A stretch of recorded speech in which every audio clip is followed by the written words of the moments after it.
Não só nos Estados Unidos, as coisas, os mercados começam a se mexer por conta disso, a ter volatilidade. A gente vê o Brasil também tendo bastante volatilidade, deixando os investidores estressados.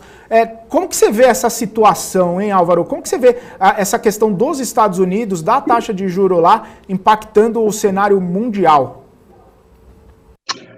Olha só, Felipe, a taxa de juros americanas andou subindo bastante nos últimos tempos. Se a gente lembrar, há poucos meses atrás, não faz muito tempo, ela estava rodando ali na faixa de 1% para os títulos, para os treasuries de 10 anos, e depois começou a subir, chegou na semana passada a 1,52, 1,56 chegou a dar, e hoje já estava, no final de sexta-feira já estava um pouquinho mais relaxada, e hoje chegou na faixa de 1,43, alguma coisa do gênero.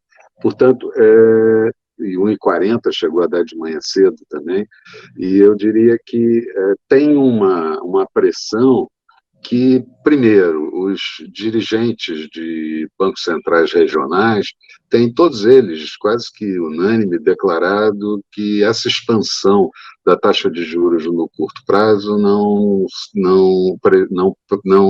preocupa muita coisa em termos de política monetária. E eles atribuem isso a uma expectativa de crescimento do PIB americano, a economia americana, principalmente no segundo semestre e no segundo trimestre também desse ano, deve vir bem mais forte do que no primeiro trimestre, e eles estavam vendo essa antecipação. Mas os investidores, de uma forma geral, têm uma visão um pouco diferente disso. Os investidores têm uma visão de preocupação com o volume de endividamento, não só dos Estados Unidos, mas também do mundo como um todo, e isso pode puxar a inflação um pouco, e essa inflação acabar detonando uma alta mais, eu diria, mais de não episódica, mais prolongada da taxa de juros. Uma outra vertente é que, com o nível de rendimento atual, já começa a fazer um pouco de fumaça no pagamento de dividendos de empresa americana, de algumas empresas americanas, e isso, com menos risco, faria com que recursos fluíssem do mercado acionário para o mercado de renda fixa americana. Ok, tudo bem, eu não pactuo muito com essa alternativa, eu fico muito mais com os dirigentes regionais do Fed, que é uma movimentação episódica.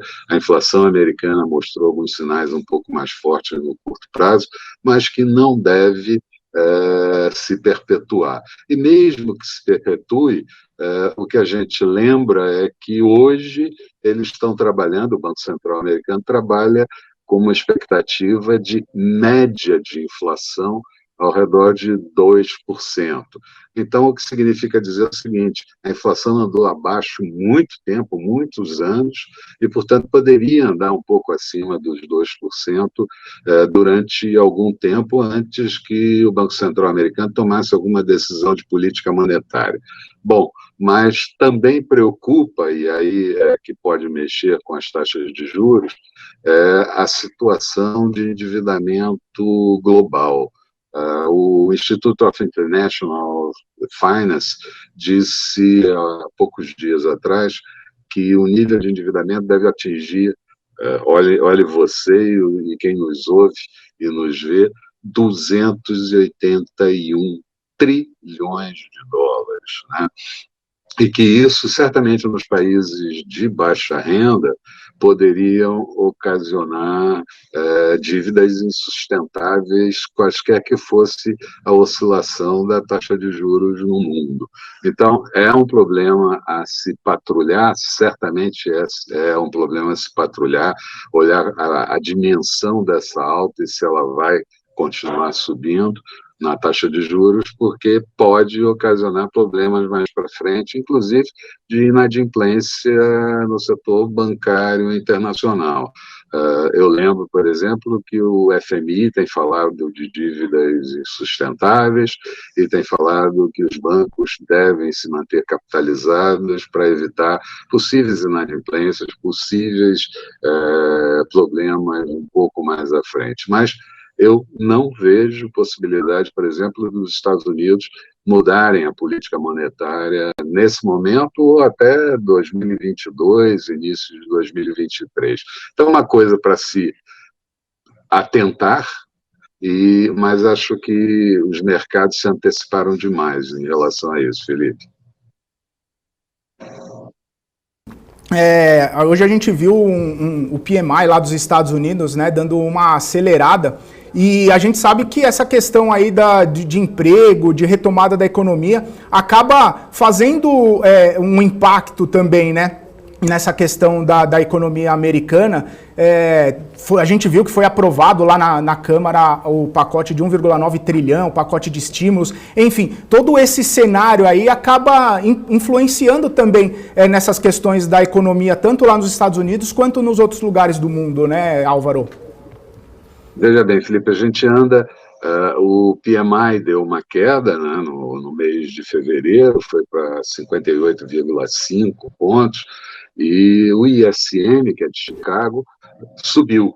Então, você teve indicadores de atividade industrial conflitantes entre o PMI e o ISM. E isso é quase que corrente, eles andam mais ou menos em divergência todos dois. Mas esse pacote de 1 trilhão e 900, e principalmente se eles conseguirem emplacar o aumento do salário mínimo nos Estados Unidos para 15 dólares por hora trabalhada, certamente dá uma outra dinâmica para a economia, e já há quem esteja projetando um crescimento anualizado do PIB americano da ordem de 7% para esse ano de 2021, o que seria muito forte, porque, como eu falei, o primeiro trimestre vem fraco na economia americana, mas o segundo trimestre melhora e o segundo semestre vem melhor ainda. Então, certamente isso daria um impacto positivo na economia americana muito grande. E, diga-se de passagem, em termos de financiar déficit orçamentário, o déficit orçamentário americano está da ordem de 16,2, se não me falha a memória, do PIB americano, que é alto, mas os Estados Unidos não tem nenhum problema de financiar suas dívidas, né? De emitir moeda e financiar suas dívidas, diferentemente de outros países e principalmente diferente do Brasil. Então, vida que segue, eles podem efetivamente fazer esse pacote fiscal de 1 trilhão e 900 e depois ir ajustando a economia, tanto o Banco Central americano quanto o próprio governo, com políticas um pouco mais restritivas. Mas, lembro, quer dizer, a expectativa é que você só comece a ver isso lá no final de 2022, 2023. Pois é, eu falei aqui o PMI acelerando, desacelerando, deu uma queda, como você bem disse, né? Desacelerando. Ô Álvaro, inclusive nesse aspecto aí, né, a gente viu o Warren Buffett soltando a tradicional carta anual dele lá da Berkshire Hathaway, e falando sobre os títulos de crédito.